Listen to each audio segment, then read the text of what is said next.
Powered by the Montana Television Network. This is the 530 News on Q2, Montana's news leader.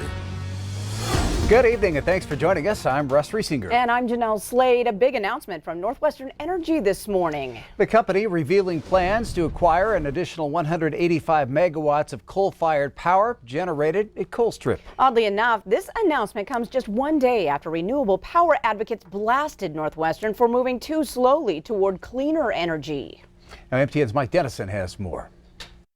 On Monday, scores of people came to Helena to tell the Public Service Commission that Northwestern's plan to add 750 megawatts of power in Montana needs more emphasis on clean, renewable power.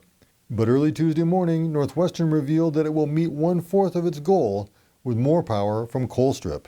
Our customers in Montana are more exposed to the market than customers of any other electric company in the western United States. It's a big, big hole. This transaction allows us very cost effectively to fill about 25% of that hole. The company says it will pay $1 to buy the share of Colstrip 4, now owned by Puget Sound Energy, a Seattle-based utility that wants to unload its coal-fired power to comply with a clean energy mandate in Washington state. Northwestern's 370,000 customers in Montana would still have to pay for plant operation and maintenance costs related to the new strip of power. Yet Rose says the transaction should be a net zero for consumers because Northwestern will sell some of the power back to Puget Sound for 5 years and use that revenue to offset future cleanup costs at Colstrip. But Ann Hedges of the Montana Environmental Information Center doubts the customer cost will be zero. She notes the Colstrip 4 boiler already needs $20 million in repairs and says other plant-related costs exist.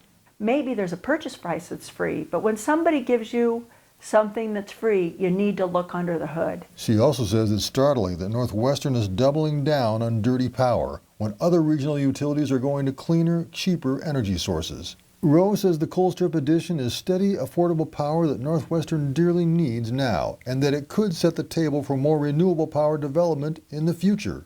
It's a good resource to meet our customers' immediate and midterm needs. Also, it really does create space in the future, whenever the plant is retired, for other resources that might not be mature now to come in and participate.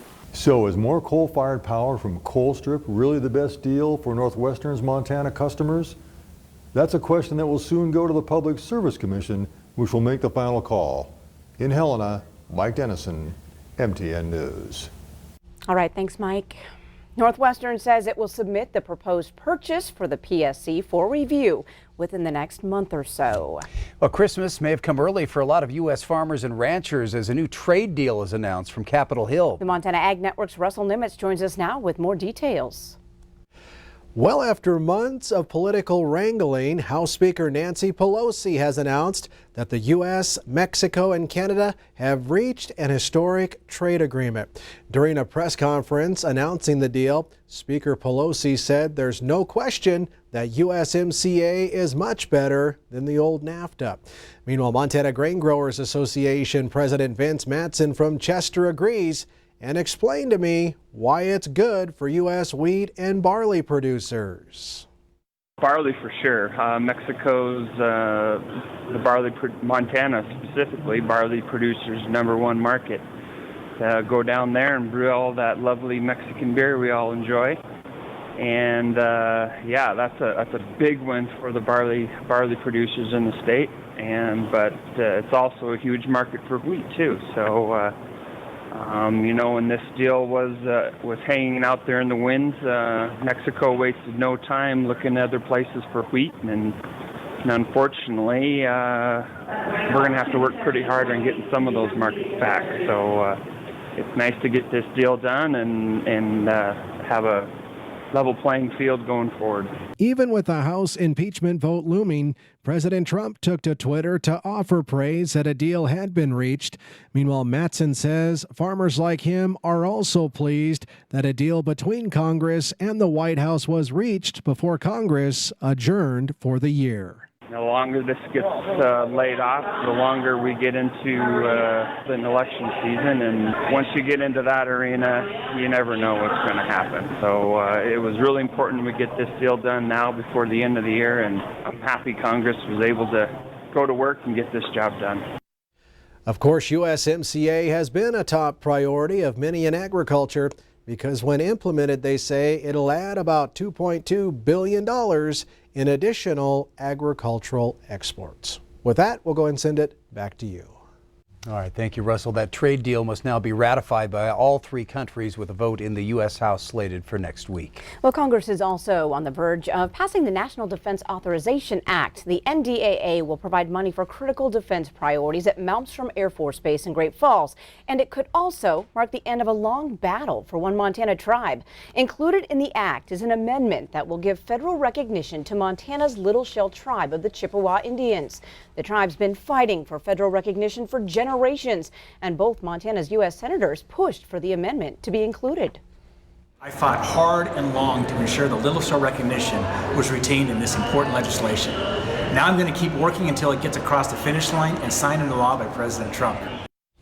Montana's other U.S. Senator Jon Tester also weighed in on what federal recognition means for the Little Shell tribe. I talked to Tester via satellite this afternoon from Washington, D.C.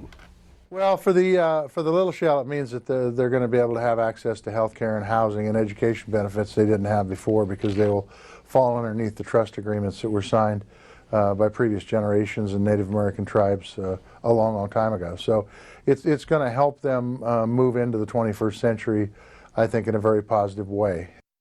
Tester also talked about the new U.S.-Mexico-Canada trade agreement and presidential impeachment. More on that at 10 tonight, or you can see the entire interview right now on KTVQ.com.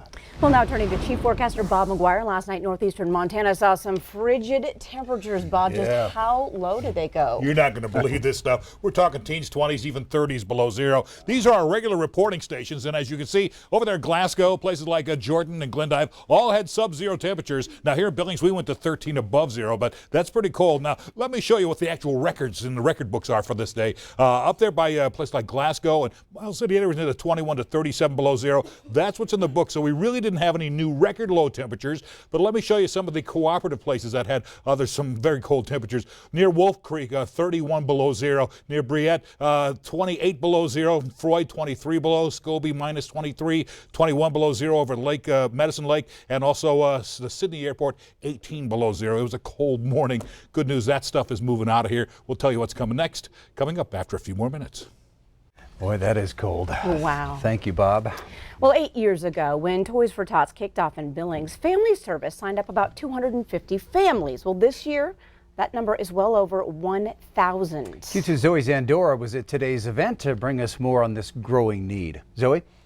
Russ and Jeanelle, it's a shocking statistic, and I spoke with Vicki Massey. She's a part of administrative support with Family Service. Massey tells me a lot of families who utilize these services don't own homes, and it's getting harder for them year after year to supply what their family needs, let alone anything extra like Christmas. She says she's overwhelmed with how much this community does for each other. She's lived in cities of all sizes, and by far, Billings is the most giving. You know, the community every year astounds me. When we started this 8 years ago, I used to have to beg people to come volunteer for this program, and today they call me. At the beginning of every October, my phone rings off the hook. And again, I was there today, and it was wonderful to see so many people out there. 300 volunteers are already signed up for the week, and Family Service is already starting to look for a venue for next year. They're looking for someone to donate a building with an alarm system and electricity. Russ and Jeanelle. All right, thanks so much, Zoe. Well, the number of homeless families in Billings has grown significantly over the last 5 years, and Billings Public High Schools are once again working to make this holiday season a little better for our homeless teens. And you can help. You can drop off a gift card or several in the lobbies of Senior West or Skyview High Schools this week. You can do that anytime between 11 and 3. Shelley Strofe, Senior High's assistant principal, says educators realized the high number of homeless students after a declared public school liaison started collecting data about 9 years ago. What we were finding that there were a lot of stories that weren't known. because it's kind of a real personal situation. And so through telling their friends, teachers, counselors, we started hearing about more and more kids that were actually listed as homeless. And so we wanted to do something special for them in the holiday season. This is above just, the basic needs of the pantry and the coats and things like that. Strofe suggests gift cards from Target, Walmart, grocery stores, gas stations, fast food restaurants, or coffee cards. Well, there's more news from across our state tonight. Christmas is just a few weeks away, and that has many families venturing out for that perfect tree. We'll have some do's and don'ts so you don't break the law. Join Russ for that and more tonight at 9 o'clock on the CW. Still to come on tonight's 5:30 news, if you're feeling a little sneezy this holiday season, could actually be allergies. We'll tell you where they're coming from. And later in sports, we catch up with one of Eastern Montana's best, who's preparing for a senior season with high expectations. You're watching MTN News with Janelle Slade and Russ Riesinger. Storm Tracker weather with Bob McGuire. And sports with Scott Green. This is the 5:30 news on Q2, Montana's news leader.